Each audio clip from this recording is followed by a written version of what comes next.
आगामी सण उत्सवांच्या पार्श्वभूमीवर कायदा व सुव्यवस्था अबाधित राखण्यासाठी जत पोलीस ठाणे हद्दीतील कुख्यात हिप्परकर टोळीवर कठोर कारवाई करण्यात आली। संदीप घुगे पोलीस अधीक्षक सांगली यांनी महाराष्ट्र पोलीस अधिनियम 1951च्या कलम 55 नवे टोळी प्रमुखांसह चौघांना सांगली व सोलापूर जिल्ह्यातून 2 वर्षांच्या कालावधीसाठी तडीपार करण्याचा आदेश पारित केला।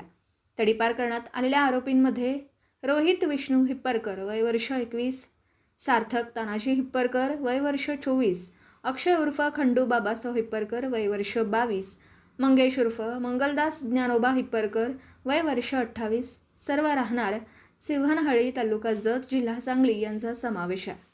सर्व राहणार सिंघनहळ्ळी तालुका जत जिल्हा सांगली यांचा समावेश आहे। या टोळीविरुद्ध 2024 व 25 दरम्यान अपहरण करून खंडणी मागणं, बेकायदेशीर जमाव जमवणं, घातक हत्यारांचा गंभीर दुखापत करणे, घातक हत्याराने गंभीर दुखापत करणं, जीवे मारण्याची धमकी देणं, जबरीने मालमत्ता हस्तगत करणे तसेच जिल्हा दंडाधिकाऱ्यांच्या बंदी आदेशांचे उल्लंघन करून शस्त्र बाळगणे असे गंभीर स्वरूपाचे गुन्हे दाखल आहेत। सदर टोळी कायद्याचा धाक न बाळगता गुन्हेगारी कृत्य करीत असल्याने जत पोलीस ठाणे यांनी प्रस्ताव सादर केला होता।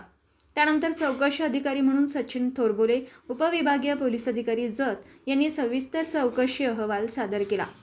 अहवालातील गुन्हे, हालचाली व प्रतिबंधक कारवायांचा विचार करून पोलीस अधीक्षकांनी सलग सुनावणी घेत नैसर्गिक न्याय तत्वांचा विचार करून हा तडीपारा आदेश केला।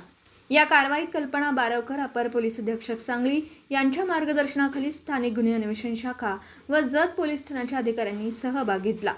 पोलीस प्रशासनाने स्पष्ट केलं आहे की जिल्ह्यातील गुन्हेगारी टोळ्यांचे समूळ उच्चाटन करण्यासाठी भविष्यातही अशाच कठोर कारवाया सुरू राहणार आहेत।